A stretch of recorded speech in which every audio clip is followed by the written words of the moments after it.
Indignado, no centro de Niterói, aconteceu o que eu vi acontecer aqui. Aonde ficou o Estatuto da Criança e do Adolescente? Aonde ficou o Estatuto do Idoso? Desrespeitaram todo mundo. Desrespeitaram tudo, a prefeitura veio, não bateu de apartamento em apartamento, só falou que era para todo mundo sair. Conclusão, pessoas que eram para receber o aluguel social não recebem. Verdade. Pessoas que não era para receber, recebe. Verdade. Nossas coisas estão aí dentro. Quero pra quem quiser. Entendeu? A gente não aguenta mais, já são 2 anos.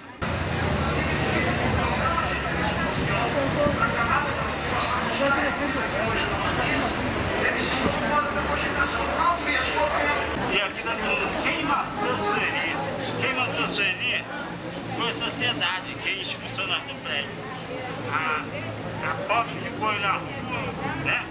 Não, mas não vou falar muito disso, não. Vou falar mais de pessoas que tinham uma família decente que morava aqui. Eu me chamo Lindalva Carvalho Borges, sou paraense e ribeirinha. Nasci entre um rio e uma selva. E hoje eu estou aqui nesse prédio da Caixa.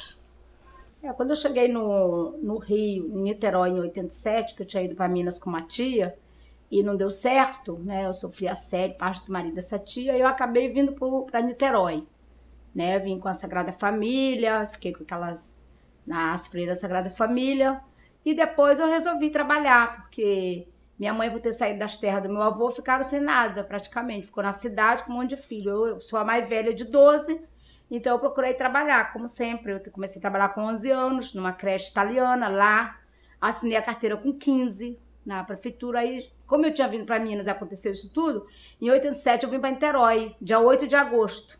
Lembro como se fosse hoje. Não, é o 7, foi marcado pelo 7. 7 de agosto. Eu cheguei em Niterói, de 87. Homem, na época eu estava em Natal, então eu vim para cá para resolver uma coisa, né, particular. Então a opção que eu tive de cair ali, porque o lugar era mais barato e mais fácil para alugar, né? E na época eu ia voltar para Natal, aí não voltei, com uma amiga minha falando, fica, vamos no negócio de carnaval, acabei me empolgando, ficando. Aí tô aqui até hoje, aí foi quando eu passei a morar lá, que era mais rápido para pagar e ter a moradia, que aqui é tudo complicado, né? Depósito, fiador, e sem de Niterói, Amaral Peixoto, ficava mais fácil, né? Para resolver as coisas, né? Resolver a vida. Eu vim pra cá, né, pra Niterói, em 2016, mais ou menos. Aí eu comecei a trabalhar ali, né, no Amaral Peixoto, em esquina de Visconde Uruguai, com Rua da Conceição. Aí fiquei trabalhando ali, eu tinha uma amiga que se chamava Jéssica. Então ela disse pra mim, né, que eu tava com dificuldade de moradia, que tinha o prédio ali que alugava, né, apartamento. Aí eu fui pra lá e aluguei um apartamento em 2017. Aluguei um apartamento e fiquei morando lá, né. Eu cheguei no prédio da Caixa como migrante, né, do norte, como grande parte dos moradores do prédio. Eu nasci em Belém do Pará, morei lá até os meus 24 anos, cursei Direito, estava na metade do curso de Geofísica quando eu decidi vir para cá e encerrar o curso de Geofísica na UF, né, que é um dos poucos cursos de Geofísica do Brasil. Mas no meio do caminho eu acabei descobrindo a minha vocação, que é geógrafa, ser geógrafa, né. E acabei entrando na UF, que é uma instituição que segue muito a minha linha de pensamento, da geografia francesa, uma geografia mais humanizada, e foi uma baita experiência, né? Só que quando eu cheguei, o primeiro impacto que eu tive foi com o mercado imobiliário de Niterói, que é, além de extremamente burocrático, é inacessível, né, para a população de baixa renda, que é o meu caso. Nós moramos em República, depois procuramos local para alugar, mas esbarramos nas burocracias de fiador, seguro, né? Seguro, fiança.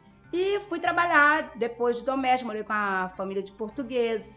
E eu tinha uma amiga do Maranhão que morava aqui no prédio, ela me deu apoio, com quem eu vinha conversar, final de semana. Naquela época a gente procurava os conterrâneos para desabafar, principalmente as meninas que eram domésticas na cidade. Eu morava em São Domingos, num quarto alugado. Trabalhava com meu cunhado em contabilidade no Rio de Janeiro, lá em Botafogo. Ajudava ele na contabilidade quando estava desempregado. Aí depois consegui um emprego. 17 de dezembro de 1976. Aí fui no cinema.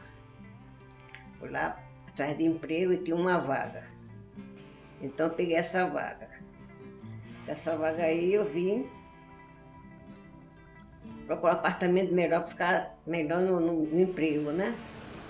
Então consegui o apartamento tudo no mesmo ano, 1976, emprego e casa. Morava no prédio da Caixa, 327, o apartamento era 815, eu morava de aluguel, eu estava a andar.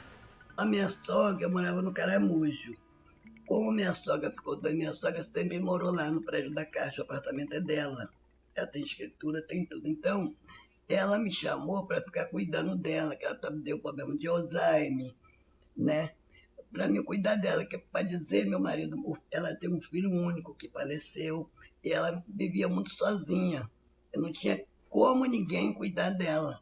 O que eu fiz? Eu fui para lá cuidar dela. Eu ganhei um apartamento, né?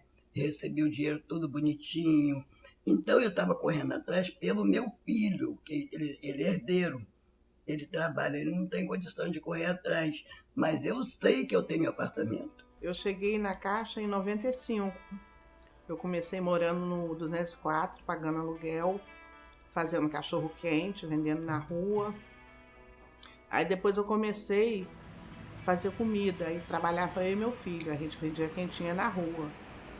E aí eu fui trabalhando, aí mudei para o 203, morei anos, uns 7, 8 anos no 203, aí depois comprei o 203 da mão da dona, Diogo Messa Artilli e a mãe dele. Aí depois eu fui embora para casa, arrumei as coisas, fui para casa. Aí depois eu retornei no prédio, aí fui morar no 130. Aí morei, paguei aluguel no 130 bem uns 6 anos. E daí eu comprei o 130, comprei pela Caixa Econômica. Aí fiquei pagando aí uns 4 ou 5 anos, foi quando veio a decadência do prédio. Já tinha vários amigos meus ambulantes, né, da cidade, que moravam lá. E eu precisava de algum lugar para morar porque saiu a licença noturna dos ambulantes, onde eu sou licenciado. E aí eu trabalhava até meia-noite e pouca. Para ir para São Gonçalo era muito longe. E aí a minha amiga falou assim, olha, tem apartamento vazio lá no prédio e tal. Vamos conversar lá para ver se você consegue pegar um. E aí eu fui pro prédio. Isso já deve ter o quê? Uns 3 a 4 anos. Agora, né? Mais de 6, porque o prédio já tá fechado há 2, né? Isso, fiquei morando lá uns 3 a 4 anos. Eu era do interior, sou do interior, de uma cidade do interior. E vim em busca de oportunidades, de emprego e de estudo. E tive uma oportunidade de trabalhar no edifício Nossa Senhora da Conceição primeiro como segurança de portaria, depois como assessorista de elevador. E cheguei no prédio em 2009, vindo de Cachoeiras de Macacu, porque lá estava uma dificuldade muito grande de emprego. E na época eu estava com planos de terminar meus estudos, que eu já tinha um ensino médio, tentar uma faculdade, que eu tinha trancado uma faculdade na Estácio, e tocar minha vida, né? Melhorar. E eu achei um apartamento aqui no Amaral Peixoto, na qual a proprietária não pedia fiador. Era só comprovar a renda, tudo bem. Então ela marcou o encontro ali em frente ao Banco do Brasil e nós nos encontramos lá, né? Então ela disse, olha, o prédio está numa condição, acabou de ser feita aí uma remoção do privê, está um pouco degradado, ainda tem umas meninas que moram lá, mas não fazem lá, fazem fora. Aí eu não tenho preconceito com nada. Eu disse, tudo bem. E ela foi me mostrar o apartamento, no 7º andar. E eu tomei um impacto, né? Não estava acostumada. Sempre morei bem. Mas mesmo assim, vamos nessa. E eu fui.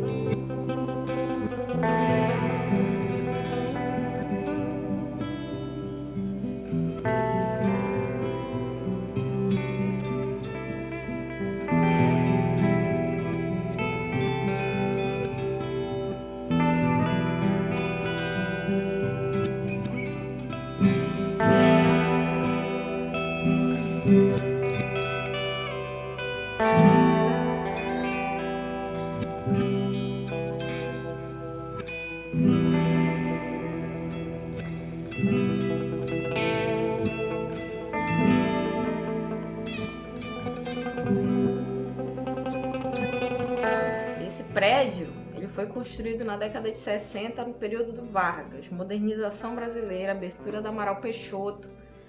Mesmo período que se abriu ali a Presidente Vargas, no Rio de Janeiro, ali sempre se planejou que ia ser um corredor jurídico e comercial.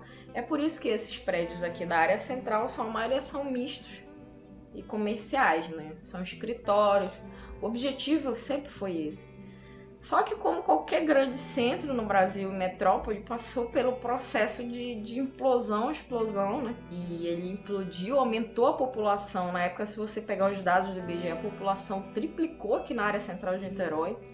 Grande maioria classe média, porque ainda não tinha se criado ali os bairros de Caraí, ainda não tinha havido essa expansão urbana. Então toda a classe média e alta de Niterói vivia no centro de Niterói, principalmente na Amaral Peixoto. Aí quando teve essa explosão de bairros, Fonseca, aí surgiu Fonseca, primeiro a surgir foi Caraí. Antigamente Caraí era balneária, né? As pessoas iam para lá passar fim de semana. Depois foi urbanizado, teve o grande aterro da Praia Vermelha, interconexão com o centro. E aí começou a obsolescência e esvaziar o centro de Niterói, como aconteceu com vários lugares, centros no Brasil, inclusive no Ceará, São Paulo. Mas o prédio da Caixa tem a sua particularidade. Ele foi ocupado também por operários ali no período, o pessoal que trabalhava no porto de Niterói, que foi muito forte na época de construção de navios industriais, e os operários moravam ali. Eu fiquei sabendo com alguns moradores antigos que já foi conhecido como prédio da Marinha, porque moravam muitos operários de embarcação, pessoal da Marinha no prédio e tudo mais. E o prédio da Caixa foi entrando em obsolescência ao longo do tempo, até chegar em um síndico, né, que permitiu a entrada de cafetinagem no prédio e alguns andares se tornaram privês. E ali a gente pagava pouquinho, né? Era mais fácil pagar aluguel ali, que era um aluguel baixinho. Aí fiquei morando e trabalhando ali mesmo, né? Era aquela rotina de todo dia, carregando aqueles monte de carrinho. Eu já carregava uns 7, 8 carrinhos cheios de planta, né? E ali, as pessoas com quem eu trabalhava me acolheram. Foram pessoas honestas, pessoas, entendeu, que batalharam muito para conseguir ali ter aquele espaço ali no centro, para conseguir ter os seus apartamentos ali no centro. Então, foram essas pessoas que me acolheram, me cederam espaço para me ficar, para me ter a condição de me desenvolver trabalhando, para me ter condição de me desenvolver estudando. Desde 1976, 17 de dezembro de 1976, essa data não me sai nunca da minha cabeça, porque eu estava tão desesperada nessa época, sem emprego e sem casa, né? Eu fui naquela igreja da Nossa Senhora chorando, pedindo, pelo amor de Deus, que me ajudasse. Quando eu desci lá da igreja, que eu passei por aqui, uma amiga me chamou e disse: teu apartamento é 815, vai lá, você vai conseguir. 17 de dezembro de 1976. Essa data me marcou, nunca tirou da minha cabeça.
Toda comunidade tem seus problemas, né?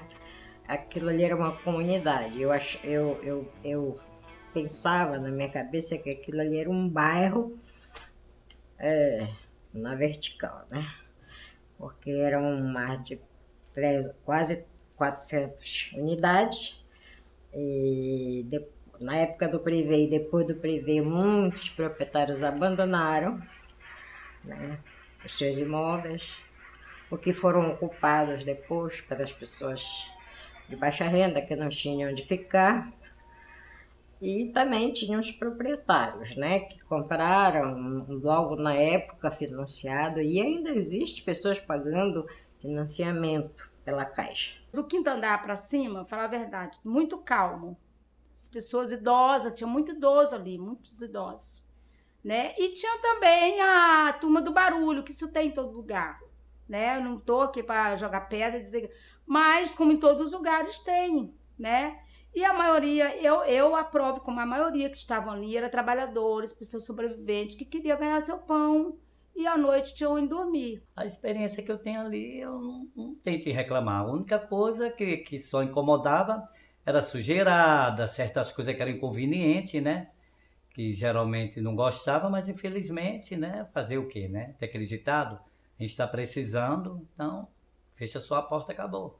O prédio não era dos mais lindos, tinha um elevador horrível, que corria risco de despencar, mas era o lar daquelas pessoas, né? As pessoas que estavam morando ali, né, ao meu ver, por mais que as outras tenham problemas na justiça e tal, independente, não estou aqui para tirar pedra em ninguém, falando do meu caso, eu estava ali para buscar trabalho, uma oportunidade melhor. Então eu entendi que uma primeira classificação que era possível fazer ali era dos moradores, que aí você depois subdivide em várias categorias, e os proprietários que não moravam no prédio, inclusive a síndica. Então você tinha um grupo de proprietários que, na verdade, compraram imóveis ali com interesse de especulação imobiliária. Porque com a degeneração do prédio absurda, era possível comprar um apartamento ali por 20 mil reais, por 30 mil reais, né?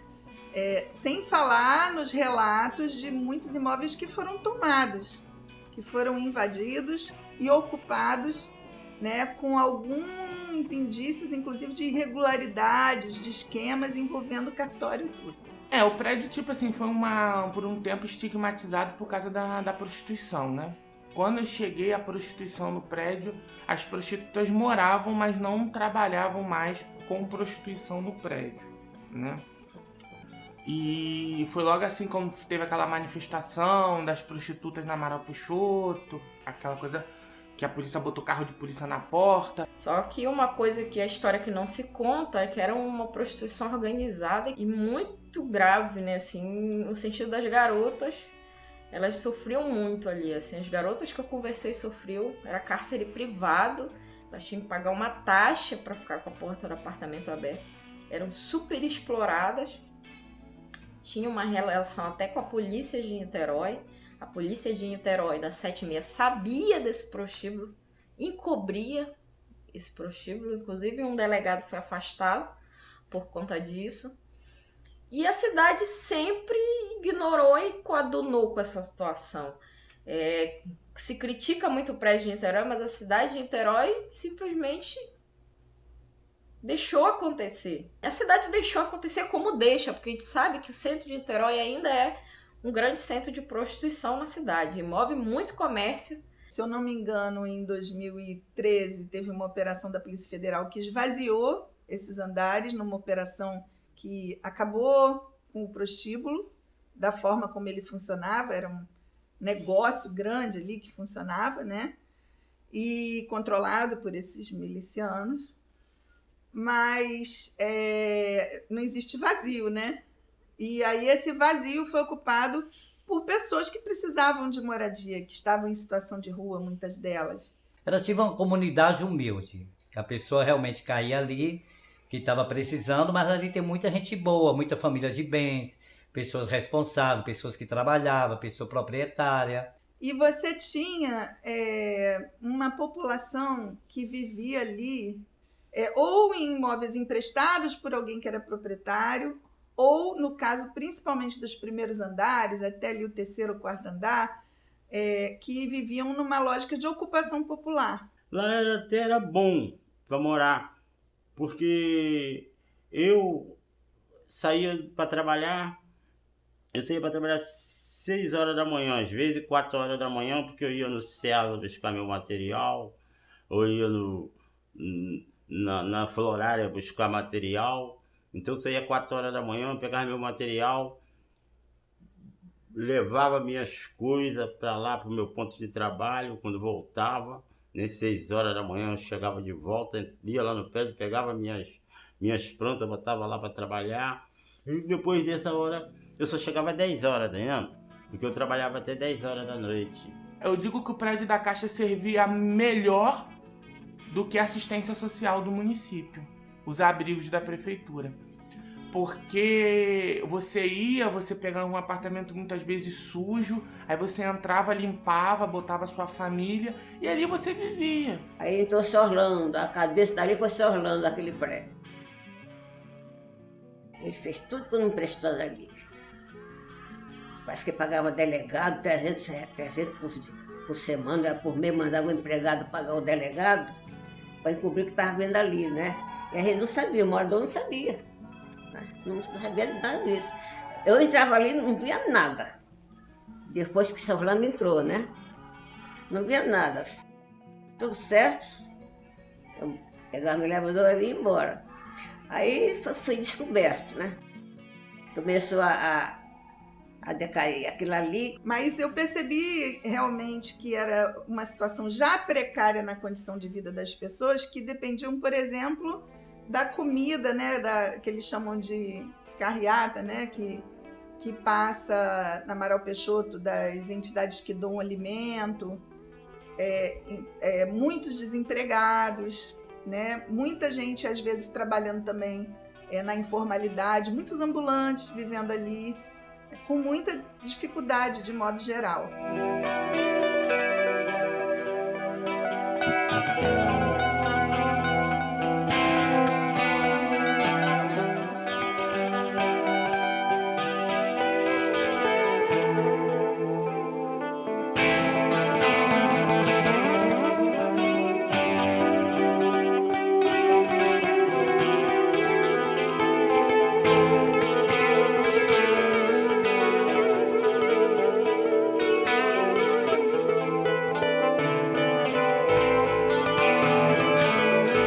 Depois foram acontecendo, trocando de síndicos, de má administração, e foram acontecendo os fatos que resultou na última ex-síndica, né? Através do marido dela, que é um advogado.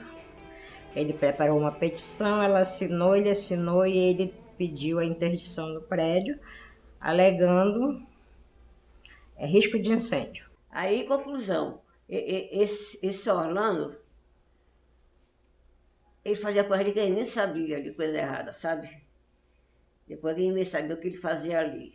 Começou a botar, ele que começou a fazer essa construção lá, Orlando. Começou a botar aquelas coisas, aquelas mulheres ali. Aí o promotor, na época, Luciano Matos, acatou.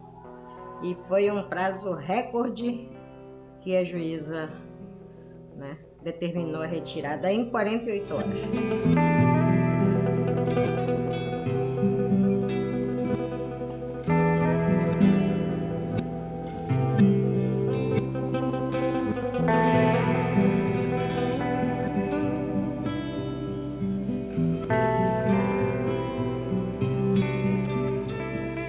Que disseram que ia fechar o prédio por conta de que não tinha água, que não tinha luz, não tinha síndico, as pessoas pagavam condomínio e ninguém tratava do prédio, não tinha elevador, faltava luz e nós ficamos numa pendenga. Eu consegui sair antes quando eles falaram que ia fechar, eu saí. Eu tirei as minhas coisas, mas a do meu filho ficou, tá presa lá ainda. Mas foi assim, muito triste, porque as pessoas foram tiradas como se eles tivessem invadido, como se fosse umas pessoas que não tivessem valor para ninguém. As coisas jogadas na rua, com criança, cadeirante, pessoas passando mal, muita criança pequena, criança recém-nascida. E foi uma coisa muito triste, a desapropriação. Eu estava trabalhando e fazia minhas atividades e continuei, né? Meu trabalho e tudo. Só que nós ouvimos que eu não ser despejado, mas nós não imaginava. Eu pensei o seguinte, deve ajudar, alguém vai ajudar a gente a ver outro lugar, né? Eu não esperava aquilo, né? Naquele dia eu desci igual um cachorro vira-lata. Descemos, teve bomba de gás lacrimogênio, ou eu desci, ou então, né? Teve uma senhora que eu carreguei ela puxando na escada para ela não cair, porque era um tumulto, um sobe e desce, né? E tínhamos que descer. Eu peguei 2 bolsas, botei num braço, 2 bolsas no outro. E foi horrível. Gosto de lembrar a forma como nós saímos daquele prédio. Bom, gente, aqui é a Jaqueline Deister, do Brasil de Fato, tá? São exatamente as 6 horas e 43 minutos. A Polícia Militar e a Polícia Civil, eles estão entrando no prédio, no edifício Amaral Peixoto 327, aqui no centro de Niterói, tá? Para cumprir uma ordem judicial do processo de desocupação do prédio. Desde madrugada, os moradores estão muito apreensivos e agora de manhã está tendo essa ação. A gente pode observar que a Guarda Civil ela também está e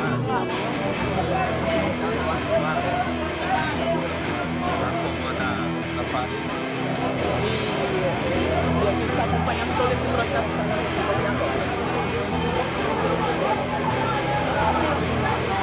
Os moradores, eles realmente estão muito nervosos com toda a situação. Todos os pertences dos moradores estão aqui na rua. Os pertences estão na rua. Há muita incerteza sobre para onde essas pessoas vão. A gente observa um forte aparato policial nessa ação.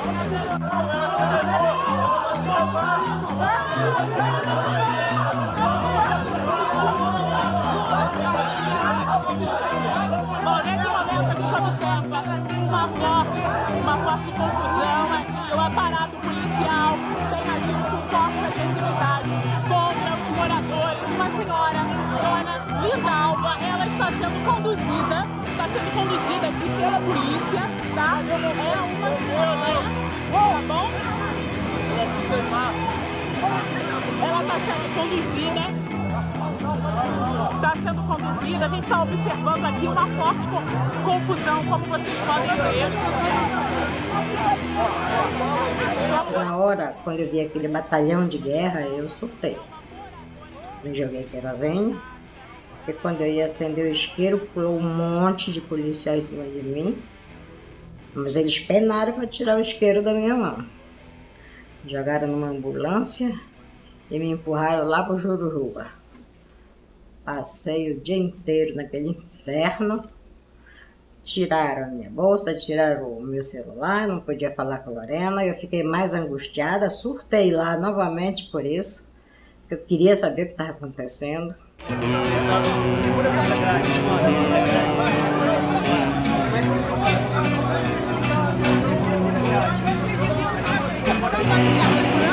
Eu cheguei em casa, eram 5 horas da manhã, 3 horas da manhã. Eu vi o movimento na portaria, todo mundo assustado, com medo.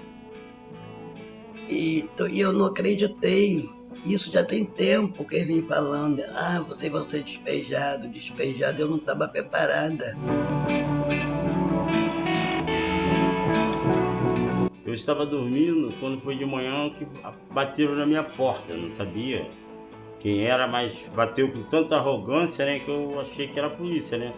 Eu já estava um pouco assim, uma suspeita, né? Então eu já virei lá de dentro e falei, em nome de Jesus, calma, porque eu sou uma pessoa doente, eu realmente, eu sei problema nos pés, quando eu acordo de manhã eu não posso já andar de uma vez. E aí eles se acalmaram mais, não me fizeram nada porque eu usei de autoridade. Falei, em nome de Jesus, eu sou uma pessoa doente e eu não posso sair correndo daqui não. todos os nossos direitos foram violados ali, direitos humanos, possa se imaginar. Até o nosso direito à propriedade, que é um direito que o sistema que a gente vive defende, foi violado, porque a gente não pôde nem tirar as nossas coisas, os nossos bens, né, de lá de dentro. E nem os animais, que é uma coisa que é um absurdo, ficaram presos muitos gatos lá dentro. E nisso, aquela oficial de justiça, uma moça muito bem vestida, com o cachecol, parece que estava na Itália, um salto de 10 centímetros, virou e falou assim, eu vou isolar essa área aqui. Aí eu fiquei desesperada, eu falei uma forma que... Ele falou, não, Raimunda, não, senhora, calma. Calma, não fala nada não, que ela pode te prender. Eu falei, se prender, pelo menos eu vou ter comida, moradia, porque não tem nada mesmo, mais nada. E o desespero, eu só pedia pra sair viva, porque foi uma coisa horrorosa. Pra mim, foi um terror. Aquele momento ali pra mim foi filme de terror na realidade pra mim. A alternativa que eu tive no dia foi sentar na rodoviária à noite e dormir. Como se eu estivesse esperando um ônibus o ônibus nunca chega, né? Então, depois, aí fiquei zanzando. Aqui, ali e tal, tinha lugar pra ficar. Aí nós fomos pra quadra, passamos aquele processo lá na quadra.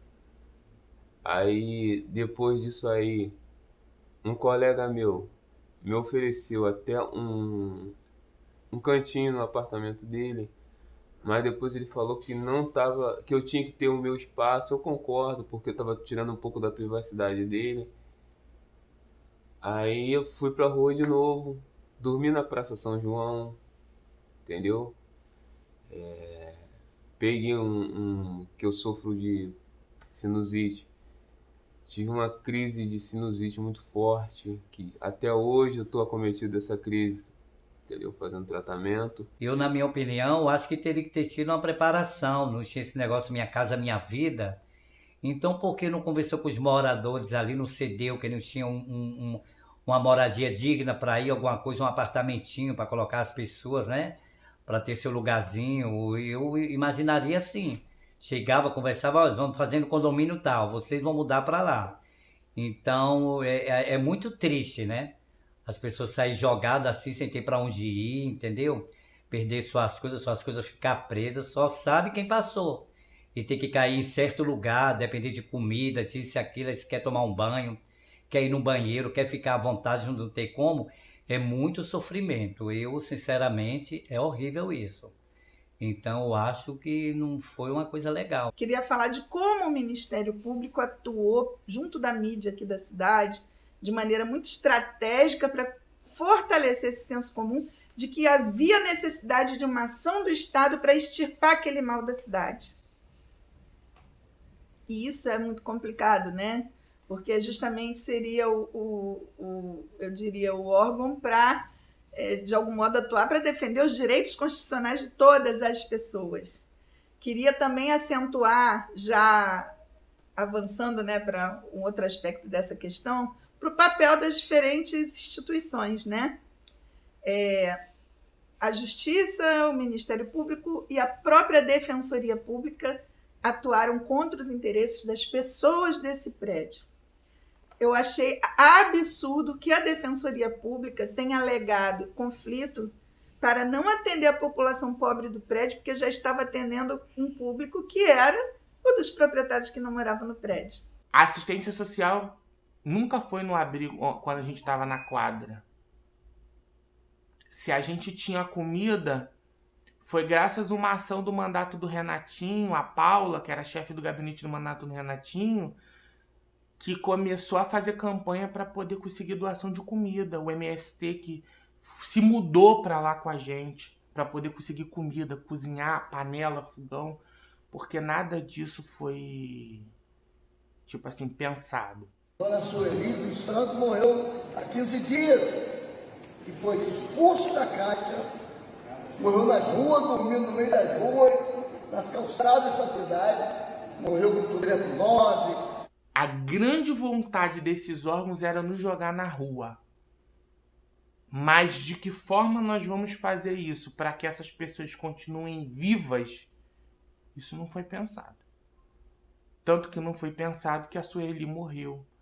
e vários outros que a gente não tem nem noção que moravam lá. O Ministério Público foi o grande vilão nessa situação, porque além de ser o provocador da ação, ele não foi garantidor dos direitos. Fizemos vários atos, em todos eles paramos na frente do Ministério Público, não fomos recebidos até agora, não conseguimos reunião com eles até agora, o que eu acho um absurdo vindo do Ministério Público.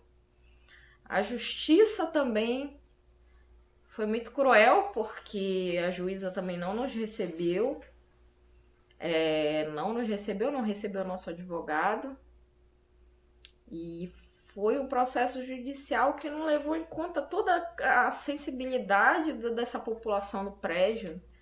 Como é a justiça brasileira? A gente sabe que é uma justiça branca, burguesa e distante da realidade, burocrática, que é muito difícil como você vai julgar a realidade, a vida das pessoas só lendo um monte de papel, sequer dialogando com elas. E a prefeitura merece um capítulo especial, né? Porque a prefeitura, ela foi incumbida pela justiça de cumprir a ordem, né? E com alguma antecedência que deveria ter envolvido um papel da prefeitura de abordagem social dessa população, de diagnóstico da situação dessa população, de compreensão de quais eram as necessidades dessa população e de, se era para cumprir, eu sou contra aquela decisão, mas se havia uma decisão era para cumprir, que fosse cumprida plenamente, que se garantisse moradia digna para todos e a recuperação imediata de todos os seus pertences para que as pessoas fossem para essas novas moradias com seus pertences. Isso não aconteceu.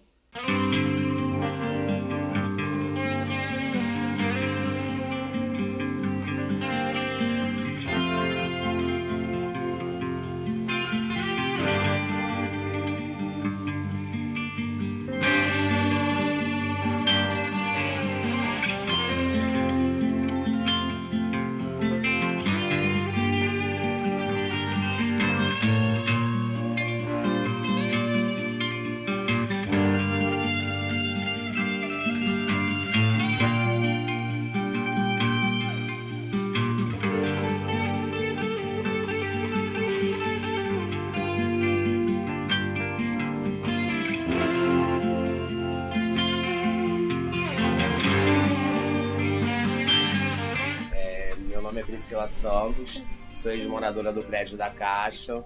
A gente há mais de 2 meses vem passando por certas situações, certas discriminações que a gente vem sofrendo. A prefeitura, junto com a Câmara de Deputados, falavam que iam ajudar a gente, juntamente com o aluguel social. A gente não está recebendo esse aluguel social. Estamos passando necessidades, acusaram a gente de prostituição, de ladrões, discriminaram a gente por a gente ser trans, e até agora a prefeitura não fez nada pela gente. Estamos nessa situação, muitas crianças, gente idosa, a gente está sofrendo. A gente queria uma resposta, a gente queria um apelo do pessoal, que as pessoas ajudassem, olhassem por nós, porque falaram que ia ajudar a gente, falaram que ia ajudar as crianças, poderiam ajudar todos nós. Ninguém foi ajudado, foi só a história que contaram pra gente. A gente está vivendo uma situação apertada, estamos morando numa casa onde que a gente está tendo que se virar nos tintas para poder aluguel, sendo que a gente já tinha nossa moradia própria, independente de ser uma ocupação, uma invasão, entendeu? E a gente quer uma resposta da sociedade, que a gente é discriminada, a gente é visto como ladrão, a gente é visto como travesti que não presta, como prostitutas, as meninas que moram aqui, as meninas que passaram pela Caixa. A gente pede um apelo pela sociedade, que ajude a gente, por favor. Foi horrível. No dia que teve a desapropriação do prédio da Caixa, os policiais entraram agredindo a gente, discriminando, batendo nas crianças, batendo nos cachorros. Não tinha essa que era gente de idade, eles só queriam que a gente saísse de lá. Ganhamos a ajuda da Associação de Moradores da Chácara, que botaram a gente numa quadra. Só que também eles têm o processo deles que fazem as coisas lá da escola, os eventos. Então eles não puderam ajudar a gente por muito tempo, mas deram uma ajuda pra gente. Mas a gente quer saber da sociedade, que eles vão fazer por nós. que a gente está sofrendo, não temos nada, estamos sofrendo por alimentação, nossos documentos ficaram presos, nossos móveis ficaram presos, a gente lutou, trabalhou, temos notas de coisas compradas, não tínhamos nada roubado dentro de casa. E isso que a gente está sofrendo. Então a gente está pedindo um apelo, o pessoal ajudar a gente. Fora a comida que a gente está pegando do extra, do lixo, né? A gente está pegando xepa da feira, se virando nos 30, a gente recolhe, pega do que está saindo no caminhão do lixo, produtos que já são quase sendo vencidos, que é o que a gente está sobrevivendo, em certas discriminações que a gente sofre, tanto por ir lá, que eles não dão atenção certa pra gente na assistência social, e a discriminação que a gente está sofrendo muito perante a sociedade. A gente estava aqui na segunda-feira, eles chegaram, aí vieram me procurando, aí eu vim, conversei com eles falaram que eu tinha que ir na delegacia, porque aqui estava sendo investigação por tráfico de droga e que botava as crianças para comprar droga no Morro do Cavalão e no do Sabão, e o troco eles usavam de crack. Aí eu fui lá na delegacia na quinta-feira, ele falou só que está investigando, que está na investigação, se aqui vendia droga. Eu falei que eu não sei, porque eu vivo dentro de casa, que eu sou doente. E se eu sabia onde é que vendia, também falei que não, porque eu não uso droga, não bebo, sou doente, né? Não sabia de nada, só isso que ele falou. Assim, eles vieram falando que era uma operação, que tinha gente com mandado de busca, dizendo que invadiram, pediram o documento dos meus filhos, eu dei, tiraram foto da certidão dos meus filhos. E eu perguntei o porquê eles estavam tirando foto da certidão dos meus filhos. Então eles me responderam que era pra ver se estava na escola direitinho, tudo direitinho. Depois disso fizeram essa operação aqui no casarão, eu não entendi. Aí depois disso eu fui pro hospital, disseram que apareceu essa minha imagem. Eu não sei o porquê apareceu essa minha imagem, dizendo que eu sou do tráfico, eu sou isso, eu não sou disso. Entendeu?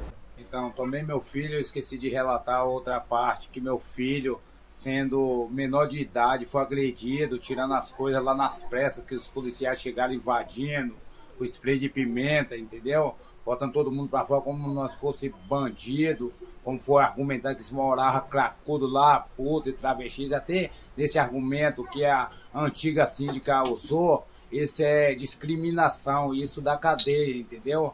Isso é um ato covarde da própria justiça apoiar um argumento desse, que automaticamente já era para eles ter chamado ela para ser intimada, só por um argumento desse. E fora meu filho que foi agredido, tomou tapa na cara, e meu sobrinho Luan, foi estourada a cabeça também dele, que deu a queixa lá na 7/6, lá no CRAS, que a gente foi fazer, foi em busca do aluguel social lá na secretaria, os guardas lá estouraram a cabeça dele. Tem um rapaz que chama Iago também, que por usar uma pulseirinha que ele já pagou, que ele devia, mas ele morava lá no prédio da Caixa, foi levado injustamente, espancando o garoto, dizendo que estava fazendo bagunça lá, sendo que tem filmagem lá da própria secretaria, e ninguém dá uma resposta, gente.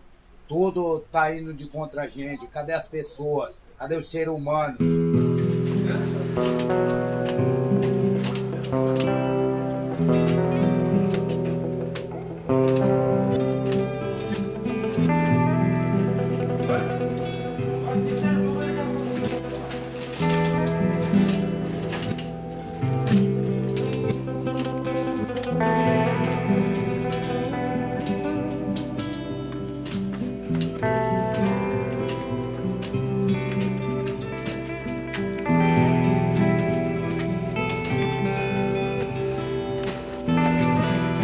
Quando eu entrei agora para retirar as coisas, eu fiquei até um pouco emocionado, porque apesar de ser humilde, era um cantinho meu, entendeu? Então hoje eu tô morando num lugar que eu trabalho, que é um lugar bagunçado, é um lugar assim, onde é hotel, então você não tem aquele sossego de você conseguir se concentrar para você fazer um estudo. Então, às vezes até abalo psicológico. Eu tomo de remédio controlado, tenho receita para ir para procurar psiquiatra, sofro de hipertensão porque fico nervoso, a crise de ansiedade faz subir a pressão. Então me gerou uma série de coisas que as autoridades não se preocupam, entendeu? Eu acho que, assim, não estou criticando, mas se morasse o filho de um desembargador ou só famílias com alto poder aquisitivo ali, não teria sido dessa forma, teria sido feito de uma forma diferente. As pessoas que vão assistir esse documentário têm que entender o que é você perder tudo. Tudo. Tem gente que só tinha aquele colchão. E aquele colchão não tem mais condição de ser usado. Tem gente que só tinha aquele armário. Nós temos uma senhora, Dona Tereza, que trabalhou a vida inteira para comprar aquelas máquinas de costura. Que custam 6, 7, 8 mil reais. São máquinas pesadas, industriais, porque ela costura couro. E a máquina vai ter que passar por um processo de reavaliação, porque já está parada há 2 anos, pegando poeira, estragando. Tem muita gente que entrou no apartamento só soube chorar e virar as costas e vir embora, porque tudo que está dentro do apartamento não tem mais condição de uso. Então, as violações, elas são inúmeras. Então, minha mágoa foi esse, eu trabalhei uma vida inteira no cinema, né? Para ter uma velhice sossegada, sem pagar aluguel, minha renda na caixa, não é o que eu precisasse ter, não tem mais nada disso. Não tem mais casa, não tem mais dinheiro, só tenho meus pagamentos que eu recebo. Isso mesmo não dá. Somos seres humanos, trabalhadores. Eu sou trabalhadora honesta e eu estou indignada mesmo, estou muito triste. Na verdade, eu não quero mais papo nem com Niterói. Eu quero poder, sabe, eu quero ficar com minha família, voltar para o meu Maranhão. Trabalhei, valeu a pena. Niterói, eu amava Niterói, mas depois dessa eu tô com trauma de Niterói, porque o que eu vi é uma sociedade muito discriminadora, preconceituosa, e porque nós não temos direito de morar. E nós fomos jogados para fora, igual o cachorro vira-lata. Eu desci igual um cachorro vira-lata, como muitos. Ou desci ou morria.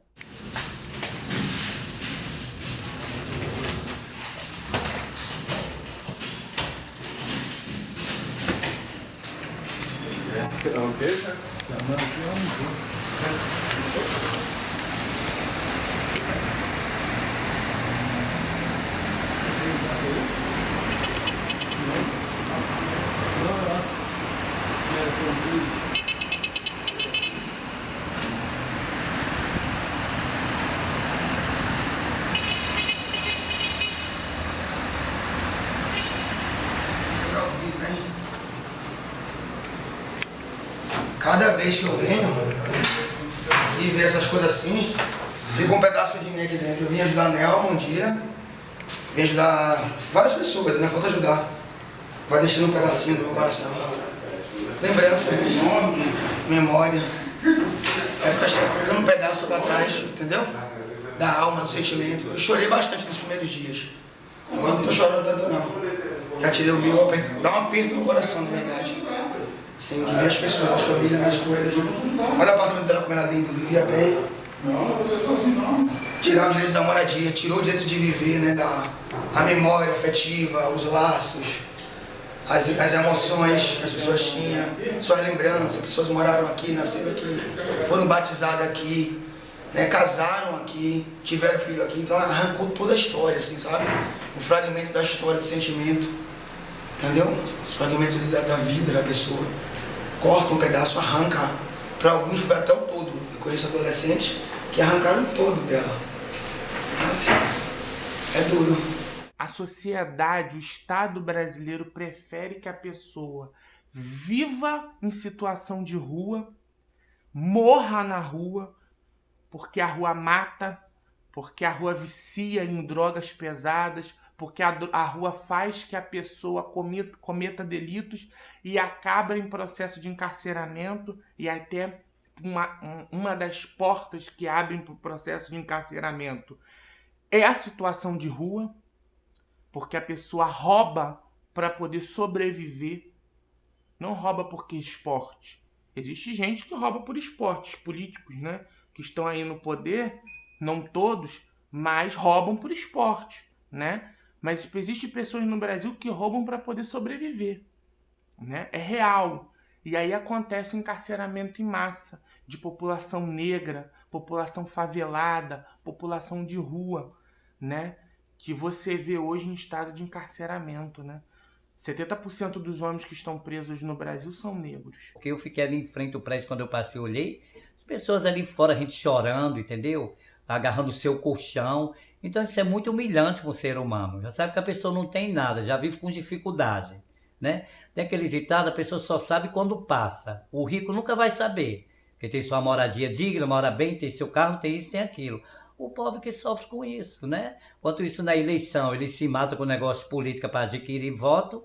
Então por que eles não veem esse outro lado, né? Respeitado a moradia digna. Diz que todo mundo, né, tem direito a sua moradia digna, alimentação certinha, né? Então realmente é muito horrível isso, muito triste. Mas não é só isso não.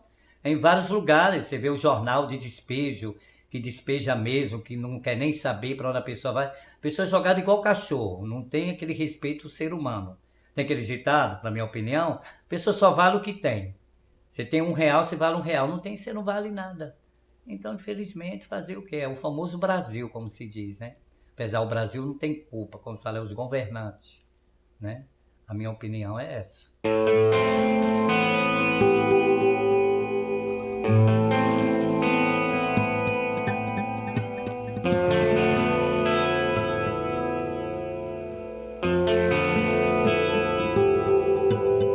O prédio da Caixa ele não está isolado, isso é uma coisa que eu entendi depois. O prédio da Caixa ele não é um caso único isolado em Niterói, ele está inserido num contexto de urbanização do centro de Niterói.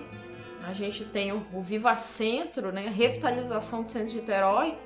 Já teve o despejo ali da quadra para construir o mercado municipal. Eles querem integrar o centro de Niterói com o caminho Niemeyer para atrair. É muito claro, você entra no site da prefeitura e diz: o objetivo é tornar o centro que queremos. Queremos para quem? Quem quer esse centro? Não é o centro que a gente quer, né? Que é a população trabalhadora. É o centro que o mercado imobiliário quer.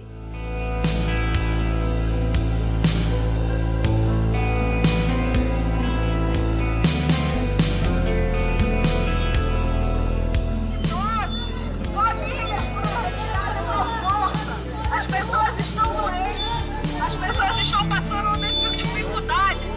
Os moradores no prédio da Caixa são criminalizados, mas são famílias, são crianças, são idosos, são mulheres grávidas. Essas aqui são as pessoas no prédio da Caixa. São mulheres.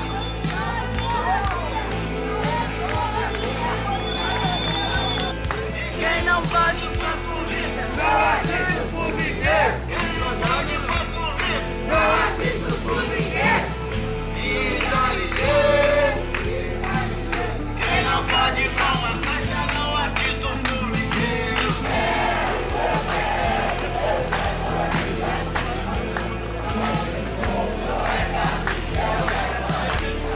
Isso é um absurdo. Não ter comida para essas pessoas, uma quentinha. Isso é lamentável, senhor. Eu, sinceramente, presidente da Comissão de Direitos Humanos, isso que dói muito, isso me machuca muito. Eu me coloco no lugar daquelas pessoas. Eu me coloco no lugar daquelas pessoas. E não adianta